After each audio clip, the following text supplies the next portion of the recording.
전 CNN 기자이자 작가였었던 레옹 해리슨이라는 사람이 쓴 흥미로운 글이 있습니다.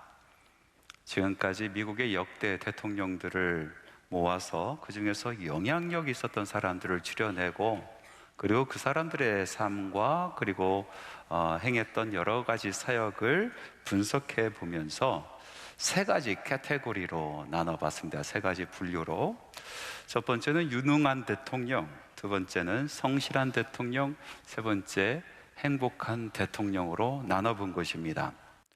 유능한 대통령에는 조지 워싱턴, 링컨, 루즈벨트 이런 사람이 뽑혔고요. 그리고 성실한 대통령은 우드워드, 지미 카터 이런 분들이 뽑혔어요. 행복한 대통령은 로널드 레이건 그리고 윌리엄 맥킨리가 뽑혔죠. 이 대통령들의 이름을 들어보니까 모두가 친숙하지만은 마지막에 이야기한 이 윌리엄 맥킨리라는 사람은 우리 한국 사람에게 별로 친숙하지는 않습니다. 그런데 미국의 제25대 대통령으로서 성품이 참 온화하고 또 겸손했고 또 모든 사역에 있어서 당당했었기 때문에 많은 미국 사람들로부터 사랑을 받았었던 대통령입니다. 한 기자가 이 윌리엄 맥킨리에게 이런 질문을 합니다. 당신의 행복감은 어디에서 오는 것입니까? 그때 이 윌리엄 맥킨리가 주저하지 않고 교회와 가정입니다 라고 대답을 했습니다.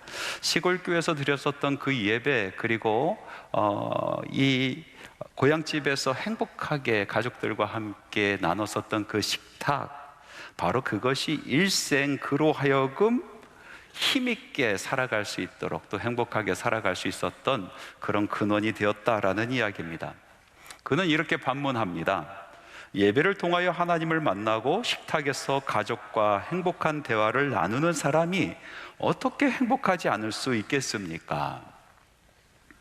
윌리엄 맥킨리가 이야기한 것처럼 교회와 가정은 우리에게 행복을 주는 샘터와 같습니다. 교회가 흔들리고 가정이 흔들리면 우리 삶도 흔들립니다. 기쁨도 사라집니다. 얼굴에 수심이 가득하게 됩니다. 그런데 반대로 다른 곳에서 아무리 고생을 하더라도 교회에 와서 하나님께 예배하고 하나님의 임재를 경험하면은 어디서 그 힘이 오는지 다시 일어날 수 있는 힘이 생깁니다. 바깥 일에서 아무리 힘든 일이 있고 또 험한 일을 당했어도 가정에 돌아가서 사랑하는 아내와 사랑하는 자녀들과 함께 식탁에 둘러앉아서 웃음꽃 피면서 식사 한번 하면요, 그때 생각은 까마득하게 잊어버립니다. 그리고 까짓거 내가 다시 할 수 있지, 이런 힘이 생긴단 말이죠. 이 교회와 가정에 왜 이런 힘이 있을까요? 그것은 하나님께서 교회와 가정을 직접 만들어서 우리에게 주셨기 때문에 그렇습니다. 근원이 하나님이시라는 것입니다. 이 땅에 우리가 살아가면서 많은 조직을 경험합니다. 작게는 계모임부터 크게는 나라, 국가, 그리고 국가연합까지 있습니다. 그런데 이 모든 조직, 우리가 경험하는 이 모임들은 우리 사람들이 필요에 따라서 서로 협의하고 만들어낸 것들이죠. 그래서 그 근원을 알 수 있습니다. 목적도 분명히 알 수 있어요. 그런데 이 교회와 가정은 참 신비롭습니다. 그 근원을 알 수가 없습니다. 사람들이 모여서 교회를 만든 것이 아닙니다. 필요에 따라서 가정을 만든 것이 아닙니다. 제자들의 마음속에는요, 교회라는 것을 생각해 본 적이 없습니다. 꿈도 꾸어보지 않았습니다. 그러나 하나님께서 성령님을 통하여 그 제자들로 하여금 교회되게 하셨습니다. 하나님께서 교회를 만들어 주신 것입니다. 가정은 어떻습니까? 우리가 필요에 의해서 사람들이 협의해서 가정을 이뤘습니까? 그렇지 않습니다. 근원을 알 수 없어요. 그런데 성경 말씀에는 분명히 우리에게 말씀하고 있습니다. 하나님께서 이 가정을 제정해 주시고 우리로 하여금 그 가정 안에서 살게 하셨다라는 것입니다. 자, 교회와 가정이 하나님께 근원을 두고 하나님께서 만드셨다라는 것은 이 교회와 가정이 그만큼 거룩하다라는 그런 의미가 있고, 또 하나는 이 교회와 가정은 다른 세상의 공동체와 다른 영적인 공동체다라는 그런 뜻을 가지고 있습니다. 그래서 우리는 교회 안에서 또 가정 안에서 영적인 힘을 얻게 되는 것입니다. 우리 삶이 평안한 삶이 되기 위해서는 교회가 바로 서야 됩니다. 가정이 바로 서야 됩니다. 온전해야 되는 것이죠. 교회와 가정이 바로 서기 위해서는 그 안에 있는 모든 구성원이 노력을 해야겠지만은, 그러나 무엇보다도 지도자들이 바로 서야 됩니다. 영적인 지도자들, 아버지들, 교회 리더십들, 가정의 아버지들, 영적으로 바로 서야 이 영적인 공동체가 온전해진다라는 말씀입니다. 그래서 교회와 가정의 영적 아버지들의 역할이 너무나 중요하다라는 것은 아무리 이야기해도 지나치지 않는 말입니다. 여기 한 아버지가 있습니다. 완전히 무너진 가정을 부여잡고 다시 일으켜 세우는 아버지가 있습니다. 바로 야곱입니다. 야곱의 가정은 타락해서 더 이상 희망이 보이지 않았습니다. 그러나 야곱은 포기하지 않습니다. 끝까지 부여잡습니다. 흙더미 속에서 가정을 다시 일으켜 세워 놓습니다. 오늘 무너진 가정을 다시 일으켜 세운 아버지 야곱에 대한 말씀을 같이 나누고자 합니다. 야곱은 자기만을 위해서 사는 사람이었습니다. 일평생 그렇게 살았습니다. 그러나 야복강에서 하나님을 만나고 철저히 야곱이 무너지면서 야곱은 이스라엘로 새로 태어났습니다. 그래서 하나님의 존귀한 사람이 되었습니다. 그런데 문제는 그의 가정이었습니다. 야곱이 밧단 아람에서 레와와 라헬과 결혼하고 그의 여종들인 실바와 비라를 얻었습니다. 그들로 하여금 총 11명의 아들을 얻었고 1명의 딸을 얻었습니다. 베냐민이 낳기 이전의 이야기입니다. 그런데 이 아내와 자녀들이 정말 하나님을 믿는 사람들이었을까요? 하나님을 아는 사람들이었을까요? 그렇지 못했습니다. 그 사람들은 이방 땅에서 태어난 사람들입니다. 이방에서 자라난 사람입니다. 하나님을 알지 못하는 사람들이었습니다. 그래서 하나님의 말씀에 보니까 이 야곱의 아내들이 합한채를 두고 누가 더 아이를 잘 낳아서 사랑을 받는가 경쟁을 합니다. 이 합한채는 뭡니까? 그것은 주술적인 것입니다. 오늘날의 부적과 같은 것입니다. 그 부적이 자기를 행복하게 할 수 있다라는 믿음을 가지고 그것을 가지고 서로 가지려고 분투하지 않습니까? 라헬은 자기 아버지 집을 떠나가면서 그 품에 숨겨가지고 몰래 가지고 나온 것이 있습니다. 그것이 바로 드라빔이라는 것입니다. 라헬은 아버지의 집을 떠나가면서 하나님의 말씀을 붙잡지 않았습니다. 하나님을 붙잡지 않았습니다. 우상이 자기를 안위한다라고 생각하면서 목숨 걸고 우상을 훔쳐 가지고 나온 사람이었습니다. 그러니까 야곱의 아내들은 철저히 우상 숭배하는 사람들이었습니다.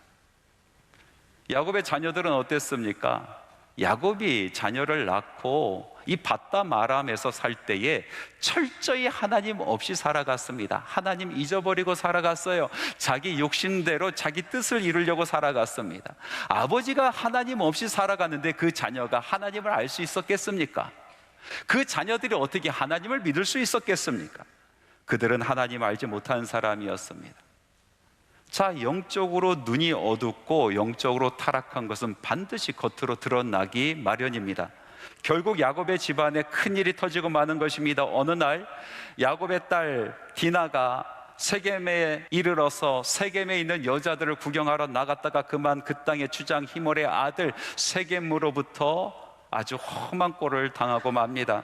처녀가 낯선 땅에서 험한 일을 당했으니 당시의 풍습에 따르면은 그를 겁탈한 사람이 그를 거두지 아니하면 평생 더러운 여자로 낙인 찍혀서 손가락질 받으면서 시집까지 못하고 살아가는 처지가 된 것입니다. 다행인 것은 이 디나를 겁탈했었던 세겜이 디나를 마음에 들어 하는 것입니다. 그래서 세겜이 디나를 자기 집에 감금하고 자기 아비 히몰과 함께 야곱의 집을 찾아갑니다. 그리고 디나를 달라고 이야기하면서 일종의 계약을 제시합니다. 그 계약이 무엇이냐면은 자기 족속과 야곱의 집안의 딸들을 서로 맞받고 교환해서 우리 한 족속이 되자라는 그런 제안인 것입니다. 여러분, 사랑하는 딸이 강간당했어요. 그리고 강간범의 그 집에 지금 감금되었습니다.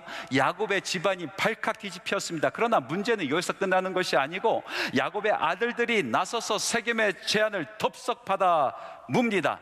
그리고 하나의 단서를 다는데 할례를 받게 되면은 우리가 한 민족이 될 수 있다라는 제안인 것이죠.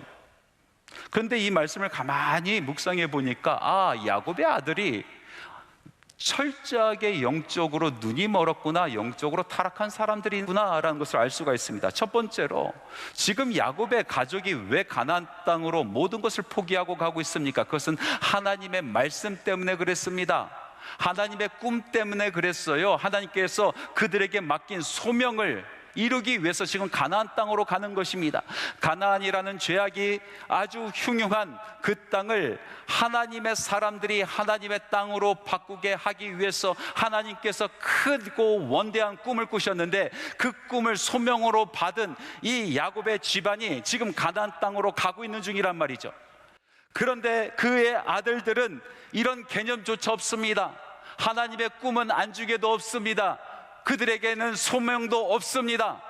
그냥 무조건 자기들에게 이득이 되면 이민족 저민족과 함께 통혼하겠다라는 것입니다. 두 번째로 무슨 문제이냐면 더 큰 문제인데, 그들이 이런 조건을 제시하면서 할례를 조건으로 제시했다라는 것입니다. 할례는 무엇입니까? 할례는 하나님의 백성이 되었다라는 몸의 표시입니다. 나는 더 이상 이방 사람들이 아니고 이방 신을 섬기는 사람이 아니고 나는 하나님만을 섬기는 하나님의 사람이다 라는 것을 고백하는 몸의 표시, 거룩한 표시입니다. 모세가 이 할례를 경홀히 여겼다가 길에서 즉사할 뻔하지 않았습니까? 그런데 이 거룩한 표징인 할례를 가지고 야곱의 아들들은 불순한 거래, 남을 속이기 위한 거래의 수단으로 사용하려고 하는 것입니다. 엘리의 제사장 두 아들이 있지 않습니까? 홈니와 비느하스가 여호와의 제사를 경홀히 여겼던 것처럼 야곱의 자녀들도 하나님의 거룩한 것을 경홀히 여기는 영적인 타락에 빠져 있는 것입니다. 이 정도에 그쳤으면 참 다행인데 야곱의 집안의 영적 몰락은요, 극에 달합니다. 세겜이 순진하게도 그 제안을 받아들입니다. 그리고 자기 족속에게 가서 남자들에게 설득합니다. 우리가 할례를 받으면은 저 지방과 하나가 될 수 있다라고 이야기합니다. 그리고 온 남자들이 할례를 받고 3일이 지난 후에 이 야곱의 아들 중에서 시몬과 레위가 칼을 품고 그 성 안으로 침투해 들어갑니다. 그리고 할례 받고 움직이지 못하는 모든 남자들을 그 자리에서 몰살시켜 버립니다. 야곱의 자녀들이 살인자가 되었습니다. 살인을 범했구나, 모두가 통탄해야 할 그때에 이 소식을 들은 다른 형제들이 일제히 일어났습니다. 그리고 그 성으로 진격해 들어갑니다. 시체가 너부러져 있는 곳에 가서 그 성을 완전히 노략해버립니다. 그 땅에 있는 것들을 훔치고 그 땅의 아이들을 죽이고 여인들을 겁탈했다라는 의미인 것입니다. 낯선 땅에서 야곱의 자녀들이 완전히 망나니 짓을 하였습니다. 하나님을 알지 못하는 사람도 하지 아니하는 그런 짓들을 하였습니다. 살인하면서 분풀이하였습니다. 그 땅을 완전히 철저히 짓밟아 버렸습니다. 그들의 심령 가운데는 하나님의 거룩함이란 것은 눈꼽만치도 없는 것입니다. 야곱의 집안, 하나님의 존귀한 자 이스라엘의 집안이 완전히 영적으로 타락해버렸습니다. 여러분이라면 어떻게 하시겠습니까? 우상 숭배하는 아내, 타락한 자녀들 포기하시겠습니까? 이 정도 되면 포기할 만하지 않습니까? 아내는 어쩔 수 없어요. 내 자녀 어떻게 할 수 없습니다. 특별히 종교의 문제에선 그렇습니다. 종교의 자유 있지 않습니까? 이렇게 이야기하시며 내버려 두겠습니까? 어떻게 해야 될지, 어디로 가야 될지 알지 못했던 야곱에게 하나님께서 말씀하십니다. 베델로 올라가라. 베델로 올라가서 그곳에 제단을 쌓고 예배하라 라고 말씀하십니다. 그 말씀을 부여잡고 야곱은 깨지고 망가지고 철저히 무너진 가정을 다시 세우고자 결단합니다. 오랜 침묵을 깨고 야곱이 입을 여는데 그 말씀이 창세기 35장 2절에서 3절 말씀입니다. 여러분 같이 한번 읽어보겠습니다. 야곱이 이에 자기 집안 사람과 자기와 함께한 모든 자들에게 이르되 너희 중에 있는 이방 신상들을 버리고 자신을 정결하게 하고 너희의 의복을 바꾸어 입으라. 우리가 일어나 베델로 올라가자. 내 환난 날에 내게 응답하시며 내가 가는 길에서 나와 함께 하신 하나님께 내가 거기서 제단을 쌓으려 하노라 하매. 가장으로서, 아버지로서, 영적 리더로서 야곱은 모든 가족을 모읍니다. 그리고 이야기합니다. 그동안 우리가 지니고 있었던 우상들을 버리자. 하나님 앞에 가까이 나가지 못하게 했었던 그 모든 더러운 것들을 이제 벗어버리자. 우리가 입고 있는 이 이방신을 섬기는 이 옷도 갈아입고 하나님의 자녀다운 옷을 입자. 그리고 베델로 올라가자. 베델로 올라가서 예배자로 서자. 너희들은 알지 못하겠지만 나를 만나주시고 나를 보호해주시고 나를 지금까지 인도하신 살아계신 하나님을 그곳에서 예배하자라고 이야기하고 있는 것입니다. 이 말을 듣고 야곱의 모든 가족은 순종하면서 우상을 다 버리기 시작합니다. 그리고 자기를 장식했었던 그 거짓된 것들을 다 떼어서 야곱에게 넘겨줍니다. 옷을 갈아입습니다. 야곱은 그것을 받아서 상수리 나무 밑에 묻고 그들은 베델로 올라갑니다. 올라가서 무너진 제단을 수축하고 그곳에 기름을 붓고 하나님께 예비하며 살아계신 하나님의 이름을 부릅니다. 하나님, 베델의 하나님. 여러분, 야곱은 지금 그냥 자녀들을 설득하고 달래는 그런 정도의 이야기를 하는 것이 아닙니다. 야곱은 지금 혼자 외롭게 영적 전쟁을 하고 있는 것입니다. 영적으로 완전히 타락하고 세상적으로 완전히 수치를 뒤집어 쓴 딸, 영적으로 타락해서 범죄자, 살인자가 된 아들들을 부여잡고 그들을 씹어 삼키고 있는 마귀의 입을 벌려서 자녀들의 목숨을 다시 달려들어서 꺼내내는 영적인 전쟁을 하고 있는 것입니다. 나와 함께 하신 하나님, 나 같은 사람도, 이 지렁이 같은 사람도, 남의 발뒤꿈치 붙잡고 원망 속에 살고 있었던 이 사람도 만나주셨던 하나님, 마귀의 올무에서 사망의 그늘에서 건져내 주셔서 마침내 이스라엘 하나님의 존귀한 자로 세워주신 하나님, 바로 그 하나님께서 나의 자녀들을 건져주시리라 믿습니다. 바로 그 하나님께서 나의 자녀들을 살려주실 줄 믿습니다. 바로 그 하나님께서 나의 자녀들을 구원해 주실 줄 믿습니다 하면서 하나님 앞에 예배를 드리고 있는 것입니다. 저희 아버님은 27대 장손이십니다. 그러니까 집안에 제사가 참 많았습니다. 온 가족이 예수 믿지 않는 가정인데, 그런데 예수 믿는 우리 어머니가 시집을 오셔서 딱 저희 가정만 예수 믿는 가정이 되었어요. 근데 아버지가 장손이시니까 이 제사의 그 무게를 항상 지고 다니시면서 차마 제사 드리지 않겠다라는 말씀을 못 하시는 거예요. 예수 믿지 않는 집에 시집 오신 우리 어머니, 참 예수 믿는 것으로 인해서 많은 고난을 당하신 것 같습니다. 제가 초등학교 1학년 때쯤 되었을 것입니다. 할아버지 댁에 이제 제사를 드리러 간 적이 있어요. 그런데 이제 어른들은 제사 준비에 바쁘고 저는 이제 친척들 만나서 신나게 뛰어놀고 있는데 부엌에서 아주 큰 소리가 납니다. 그래서 제가 달려가 보았어요. 가보니까 할머니가 제 어머니에게 뭔가를 뒤집어 던지시고 또 삿대질하면서 정말 듣기 어려운 쌍욕을 하시면서 어머니에게 막 나무라시는 거예요. 어디서 예수쟁이가 들어와서 집안을 다 말아먹느냐라는 이야기였어요.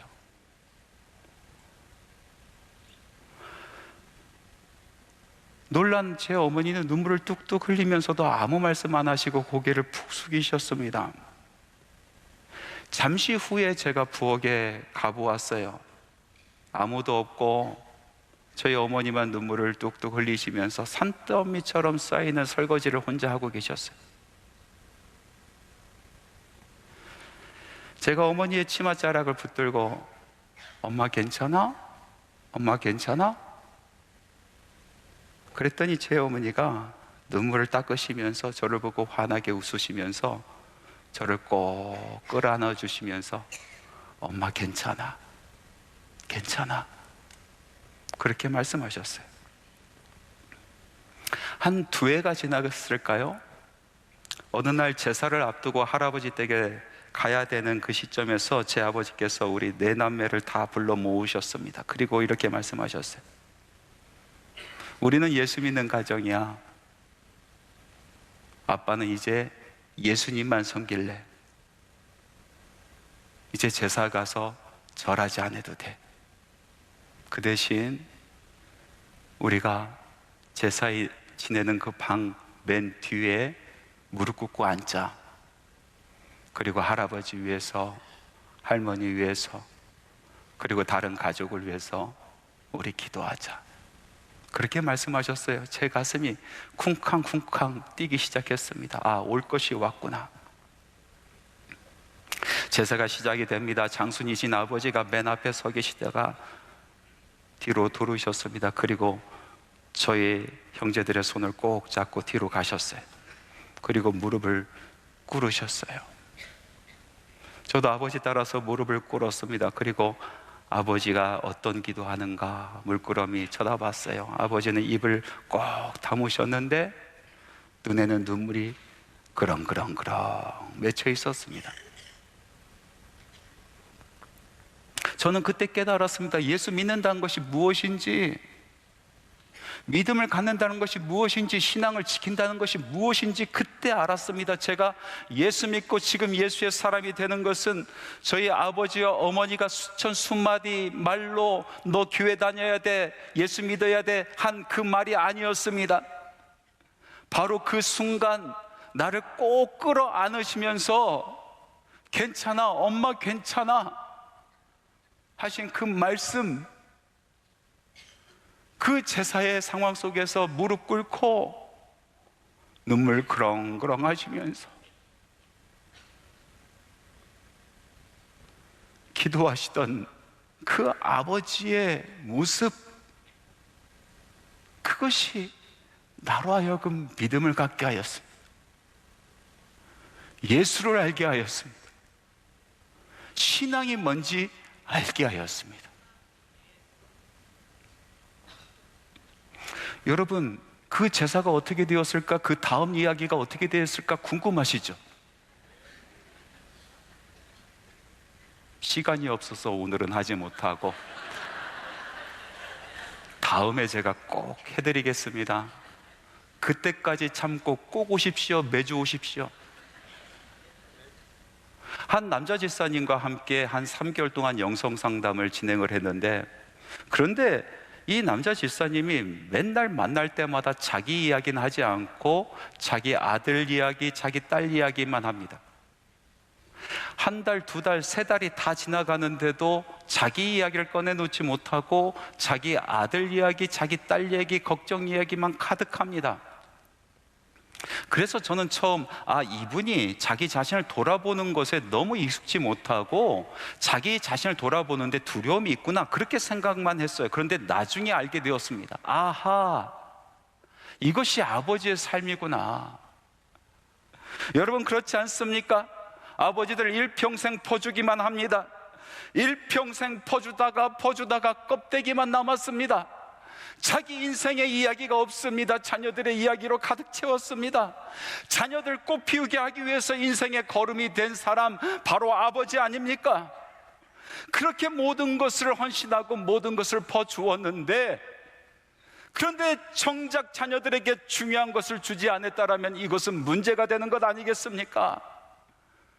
내가 만난 하나님, 나를 이끄신 하나님, 나와 동행하신 그 하나님에 대한 믿음을 주지 아니한다라면은 이 생에서도 복을 받고 내 생에 약속이 있는 예수 그리스도에 대한 그 믿음을 주지 아니한다라면 우리 자녀들이 무엇을 배우겠습니까? 그 믿음이 어디서 자라날 수 있겠습니까?